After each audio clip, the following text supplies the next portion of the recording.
Singapore is very small, very powerful, and its past and future are being defined by one asset that it is now running out of, and that is sand. And it's the one resource that's been more valuable than anything else. It's built up Singapore's size and is now ticking away like grains in an hourglass. And the nation is now grappling with the increasing difficulty of getting more of it. And to understand why, we have to dive into how this city-state was quite literally built out of the sea.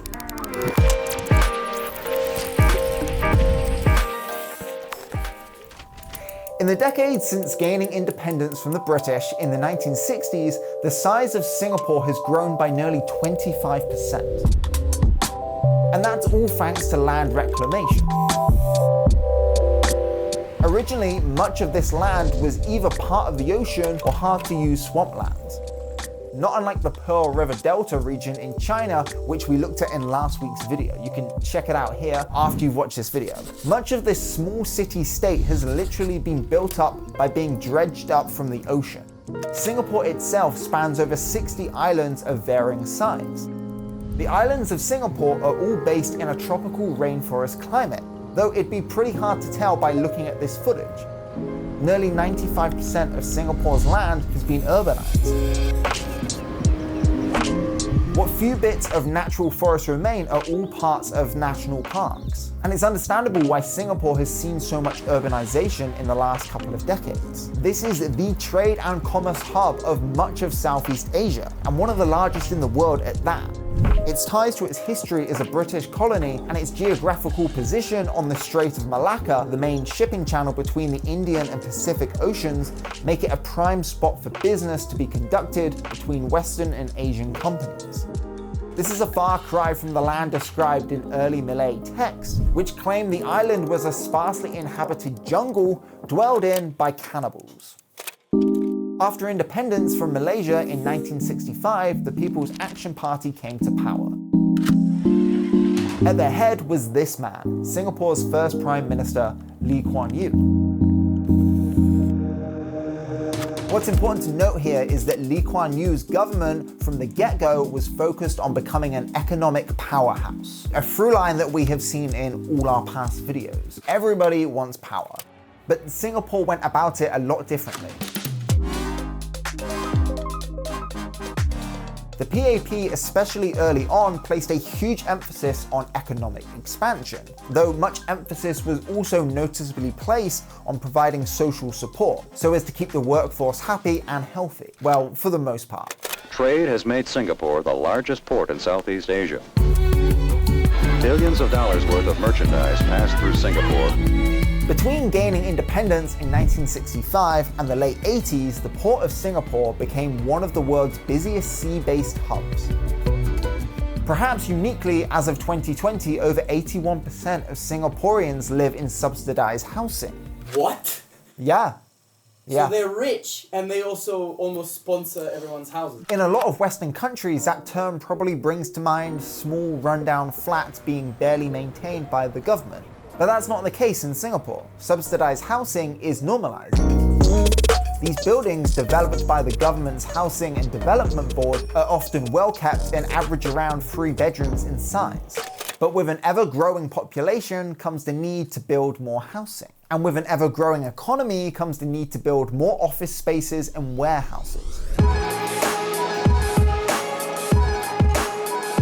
There has always been a desire to expand Singapore, since before there was even a Singapore. And not like in a colonialist way like the British previously tried in places such as, well, Singapore. Speaking of the British, the earliest known use of land reclamation in Singapore occurred shortly after the British first came there in 1819.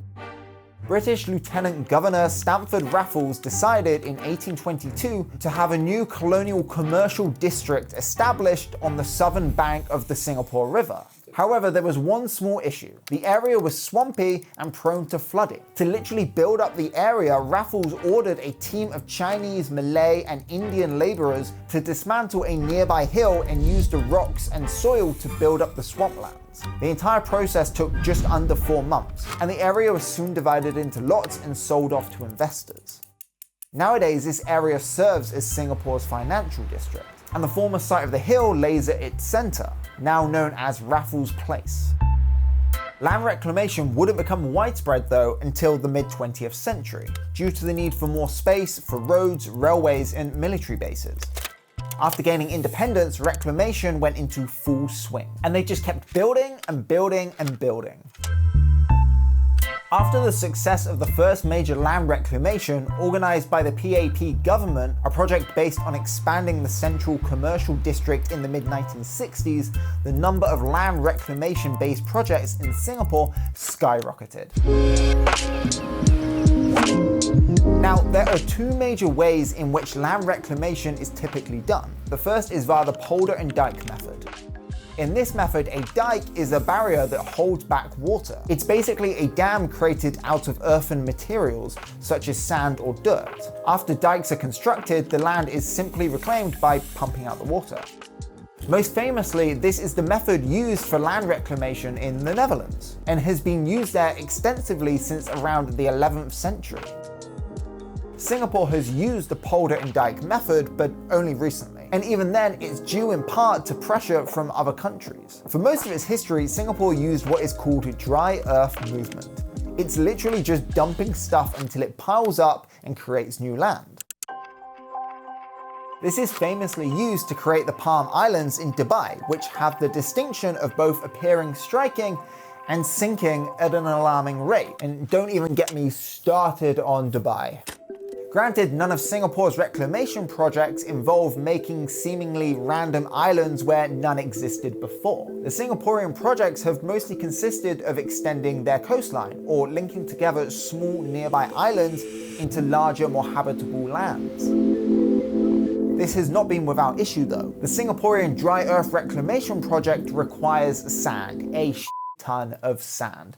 For maximum stability, they require river and beach sand, and a massive amount of it at that. In 2018, over 64 million tons of sand were imported by Singapore from neighbouring Malaysia alone. That's roughly the same weight as 290 Carnival cruise ships, or roughly 829,426,285,714 Burrito Supremes from Taco Bell. I don't even like Taco Bell, but that's a ton of burritos or sand. And bear in mind, that was just imports from one country in 1 year. That's not to mention countless other tons of sand imported over the years from countries such as Cambodia, Indonesia, and Vietnam. And the effects of these reclamation projects have been dramatic. Singapore has grown from just under 580 squared kilometers in size in 1959 to 718 squared kilometers in 2020.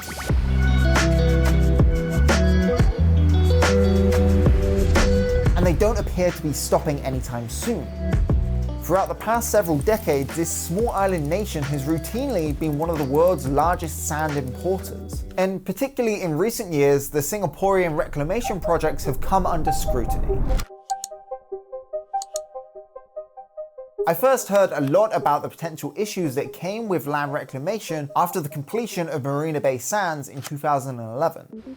Often accused of being a national vanity project, the Marina Bay Sands is owned by the Las Vegas Sands Corporation. I'm saying Sands so many times, and has since become one of Singapore's most recognizable buildings.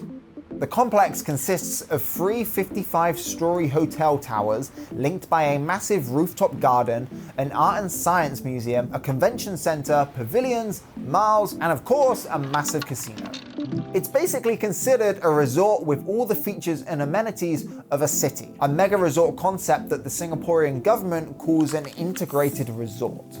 And these resorts are hugely profitable. By 2013, Marina Bay Sands had become the corporation's most profitable casino globally. But jump back 50 years, where MBS stands now was the sea.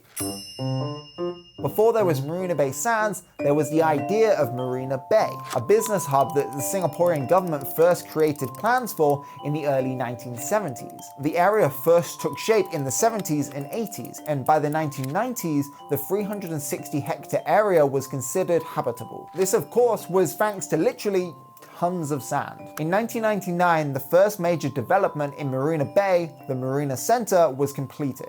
Luxury hotels soon sprung up around it, and after plans were laid out for Marina Bay Sands in 2004, additional sand was brought in to further shore up the area. And though the exact amount of sand used is unknown, we can for sure estimate it was a metric ton.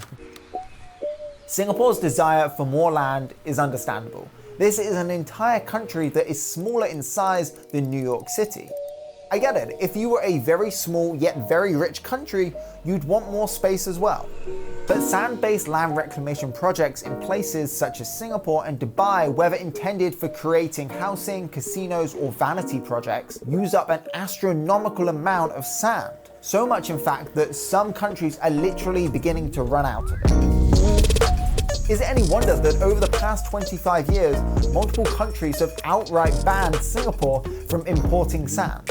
Bans have either been considered or implemented by Malaysia, Cambodia, Vietnam, and Indonesia, though even with bans there is a growing black market for sand imports. Indeed, in some countries such as India, a so-called sand mafia operates, supplying illegally mined sand to countries and corporate entities around the world. And while the Singapore government claims to be committed to switching over to polder and dike-based reclamation projects, it's too soon to say whether or not they will stick to these long-term plans. As Singapore faces both the effects of sea level rise and the increasing difficulty of acquiring more sand, rethinking how it expands its size is going to be crucial in the coming years. And not every reclamation project done in Singapore has been sparkling, eye-catching, tourist-centric projects like Marina Bay Sands. These reclaimed lands have been used from everything from housing spaces to military bases. Singapore has a long history of expansion, both economically and literally, with the earliest dry earth projects reaching back to colonial times, and clearly the projects thus far have helped achieve their goal of making Singapore literally bigger. It is fair then to be skeptical if any significant change will come to how Singapore engages in land reclamation. Unless there is any real monetary effects, even despite government pledges, only time will tell if the new promises are watertight.